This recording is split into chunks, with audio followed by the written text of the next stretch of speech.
Selamat pagi Bapak Ibu dan Saudara sekalian. Mari kita di pagi hari yang indah ini, mari kita sama-sama masuk ke dalam hadirat Tuhan. Kita mau menyembah Dia. Haleluya, terima kasih Tuhan.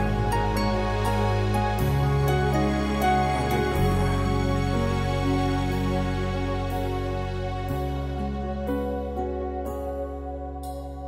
Di setiap persoalan Kau turut bekerja, mendatangkan kebaikan bagi hidupku.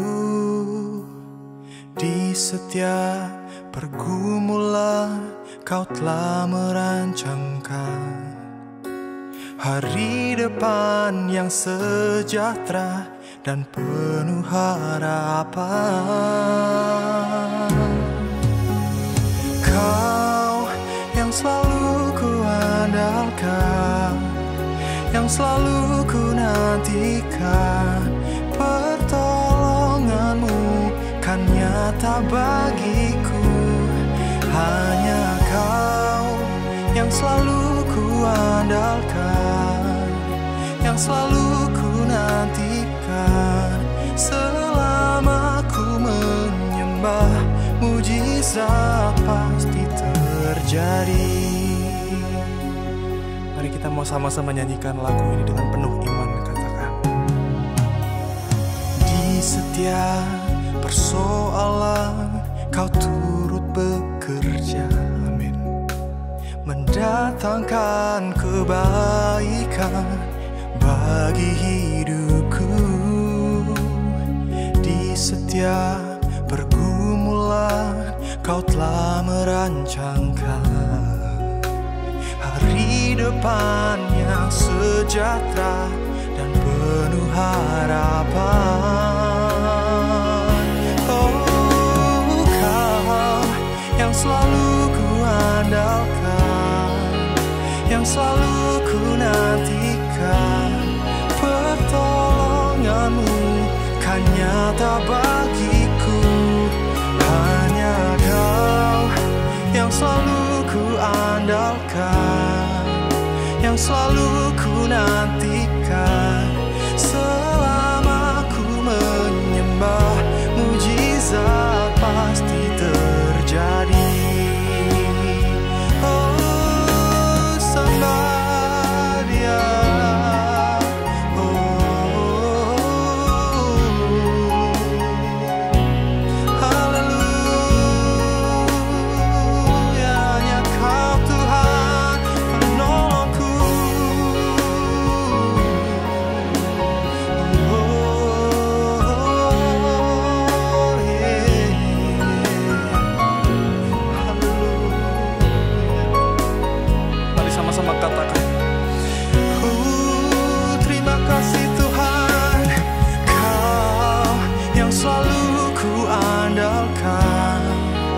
Yang selalu ku nantikan, pertolonganmu kan nyata bagiku. Hanya Kau yang selalu ku andalkan, yang selalu ku nantikan. Selama ku menyembah, mujizat pasti terjadi. Mujizat pasti terjadi.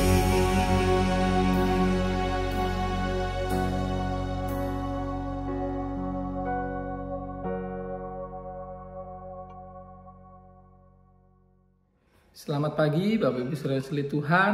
Salam sejahtera bagi kita semua. terutama kepada jemaat Sion Altar yang saya kasih, dan bagi semua pendengar dimanapun kita berada, saya yakin dan percaya kita selalu dalam penyertaan Tuhan dan perlindungan Tuhan.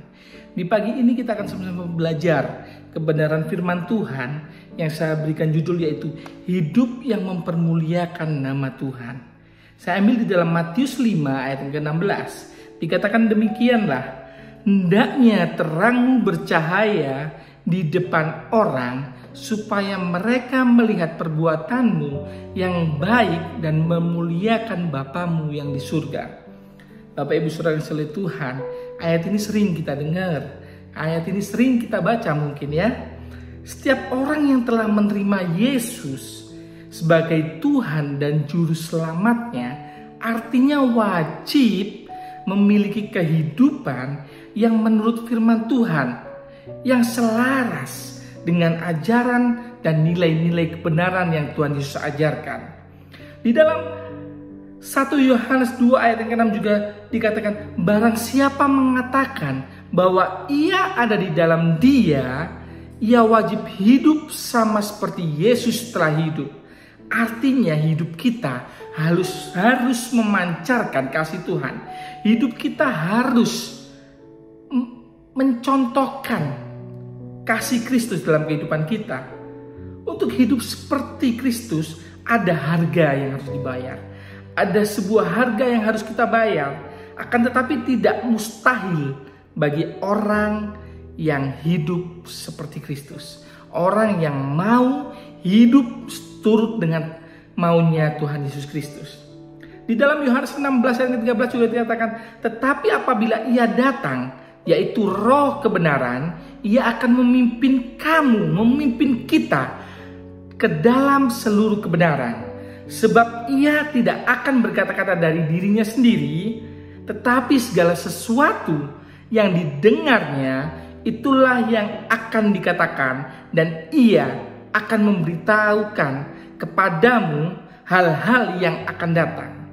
Pentingnya kita mempunyai Roh Kudus. Pentingnya kita dekat dengan Roh Kudus. Supaya kita tahu apa sih kehendak Tuhan dalam kehidupan kita. Apa yang akan kita lakukan. Apa yang harus kita lakukan. Dan di dalam Yohanes 14 ayat ke-26, dialah yang akan mengajarkan kita segala sesuatu kepadamu dan akan mengingatkan kamu akan semua yang telah kukatakan kepadamu. Kita baca firman Tuhan harus setiap hari. Namun namanya manusia kita punya daya ingat yang kecil, lupa. Pengingat kita siapa? Oh mungkin pasangan kita, istri kita, orang sekitar kita. Namun lebih penting kita memiliki Roh Kudus yang selalu mengingatkan kita tentang apa yang harus kita lakukan menurut firman Tuhan. Karena itu kita harus membuka hati, mengizinkan Roh Kudus. Nomor 1 Roh Kudus untuk bekerja dalam kehidupan kita, dalam pikiran kita, dalam hati kita. Jangan ego kita, jangan mau kita sendiri. Namun kita mau, apa sih maunya Tuhan dalam kehidupan kita? Apa yang harus kita lakukan agar hidup kita berkenan di hadirat Tuhan? Tunduklah kepada pimpinan Roh Kudus, maka kehidupan kita akan dituntun dan dibawanya kepada kehidupan serupa dengan Kristus. Saat hidup ini serupa dengan Kristus, Bapak Ibu Saudara Tuhan, saat itu pula kehidupan akan tampak bercahaya di tengah-tengah dunia ini. Akan tampak bercahaya di tengah-tengah dunia yang gelap ini. Kehidupan bercahaya meliputi seluruh aspek kehidupan kita, perilaku kita, perkataan kita, sikap kita, sehingga dunia bisa melihat Kristus dalam kita. Kalau orang Jawa bilang melaku sak melaku itu dilihat orang, melaku sak melaku itu disawang uang. Kita harus memancarkan kasih Kristus agar hidup kita menjadi berkat bagi sekeliling kita. Namun amat disesalkan sekali jika masih ada orang-orang yang disebut Kristen, pengikut Yesus, yang masih hidup menurut dunia, hidup yang masih dengan kebiasaan dunia. Di dalam Efesus 5 ayat ke-8 dikatakan, memang dahulu kamu adalah kegelapan, tetapi sekarang kamu adalah terang di dalam Tuhan. Sebab itu hiduplah sebagai anak-anak terang. Bapak Ibu Saudara Tuhan, saat kita mau mendekat pada Tuhan, saat kita mau meminta ampun kepada Tuhan, Tuhan akan mengampuni. Namun harus ada perubahan. Kita tidak boleh jatuh pada lubang yang sama. Saya tutup di dalam Amsal 4 ayat 18. Tetapi jalan orang benar itu seperti cahaya fajar yang kian bertambah terang sampai rembang tengah hari. Terima kasih Bapak Ibu Saudara Tuhan. Saya tutup dalam doa. Terima kasih Tuhan, biarlah firman menjadi rema dalam kehidupan kami. Ajar kami untuk menjadi berkat dimanapun kami berada Tuhan. Biarkanlah kasih-Mu memancar dalam kehidupan kami, dalam setiap langkah kehidupan kami, dalam pekerjaan kami, dalam usaha kami, dalam studi kami, apapun yang kami kerjakan, biarlah itu hanya memancarkan kasih-Mu saja Tuhan Yesus. Terima kasih, kami serahkan sepanjang hari ini. Kau yang memegang kendali kehidupan kami, Kau yang memegang masa depan kami. Kami alaskan semuanya hanya di dalam nama Tuhan Yesus Kristus. Haleluya. Amin. Kau yang selalu ku andalkan, yang selalu ku nantikan.